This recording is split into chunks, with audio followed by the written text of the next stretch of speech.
আসসালামু আলাইকুম। আজকে আপনাদেরকে নিয়ে এলাম আমার ছোট্ট একটি জায়গা আছে ফরিদগঞ্জ পৌরসভাধীন আমাদের কাচিয়াড়া গ্রামে।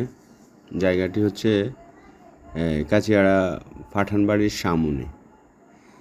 রাস্তাটা হচ্ছে কাচিয়াড়া মহিলা মাদ্রাসার সামনে দিয়ে এসে মূলত পাঠানবাড়ির সামনেই জায়গাটি। আসলে এই জায়গাটি আজ থেকে 11 বছর আগে আমি যখন প্রবাসী ছিলাম তখন জায়গাটি ক্রয় করেছিলাম। সেই থেকে জায়গাটি এভাবেই রয়েছে। এখানে কিছু আম গাছ আর নারিকেল গাছ সহ কাঁঠাল গাছ এ ধরনের কিছু গাছ রয়েছে। আসলে কখনোই ওইভাবে আসা হয় না। আজকে কাকতালীয়ভাবে হঠাৎ করেই ফরিদগঞ্জে আসার পরে ছোটো ভাই ছিল, ইব্রাহিম ছিল সাথে। তখন সে বলল, ভাই আপনার জায়গাটা একটু দেখতে যাব।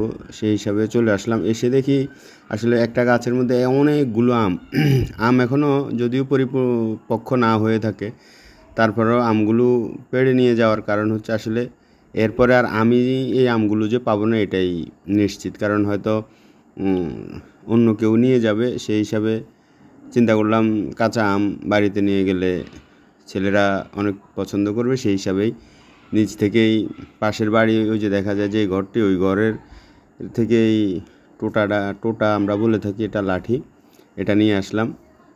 একটা দাওয়ের ব্যবস্থা করলাম। সব কিছু করে যখন পাড়া শুরু করি তখন আবার ছোটো ভাই বলল আমি কিছু পারবো। তখন তাকে আমি আবার এই পাড়ার দায়িত্ব দিয়ে দিলাম। এখন সেই আমগুলো পারছে।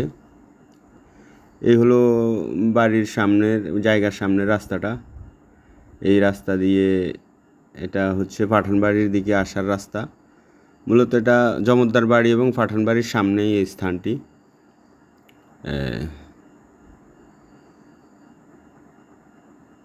অনেক আম ধরেছে ছোটো গাছ হিসাবে, কিন্তু গাছে অনেকগুলো আম। মানে একটা উৎসব ভাব।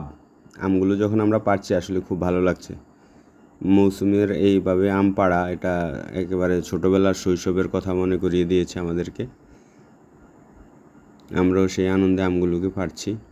আমি আবারও আপনাদেরকে রাস্তাটা দেখাচ্ছি, যদি কেউ চিনে থাকেন। এই হলো রাস্তা পাঠানবাড়ির সামনে, মূলত আলম পাঠানের বাড়ি এটা। এই হলো জায়গার সীমানা। এই যে এভাবে গাছগাছরা সহ এভাবেই রয়েছে জায়গাটি।